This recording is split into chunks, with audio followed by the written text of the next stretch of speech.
In the days leading up to the shutdown of Babylon's Fall, I played as much of it as my schedule and relationships and obligations and health would allow. Granted, it wasn't pleasant having to stuff as much of the game as possible in my face so swiftly, but that's one of the many terrible things about live service games. In any sane world, I could just play Babylon's Fall at my own pace, but we live in this capitalist nightmare where art has evolved to death, solely through the greed of large corporations. But no, we're not here to pluck those strings again, even though they deserve to be plucked. We're here to talk a bit about Babylon's Fall's game design. Babylon's Fall, by all accounts, is an action RPG which has little business being an action RPG. It's a very linear, story-driven, combat-heavy experience with some flavor from character action titles sprinkled in. You can execute perfect dodges to heal yourself, there's a ranking system for your performance, some platforming, and all the RPG elements really do is make the game both easier and grindier at the same time. For shame.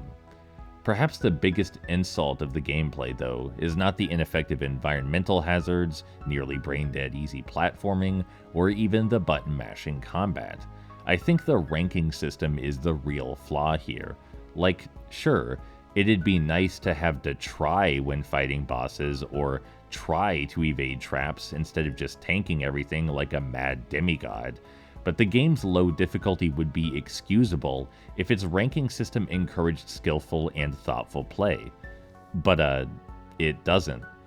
I managed to get pure platinum, the highest available rank, on many levels purely by smashing all the attack buttons senselessly and only very occasionally bothering to dodge.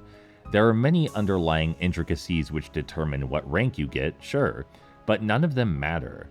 I can get the highest score and the corresponding medal without even thinking, so why would I think?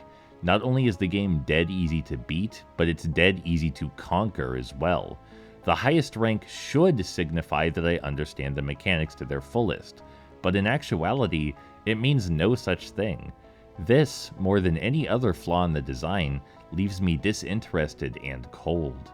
There are still things I liked and wanted to revisit about Babylon's Fall, even in spite of that. Some of the boss patterns and visual design are rather impressive, even if they're pushovers in practice, and it'd be cool to check out the other character classes and re-experience the narrative. It's a shame, then, that I'll never, ever be allowed to replay it.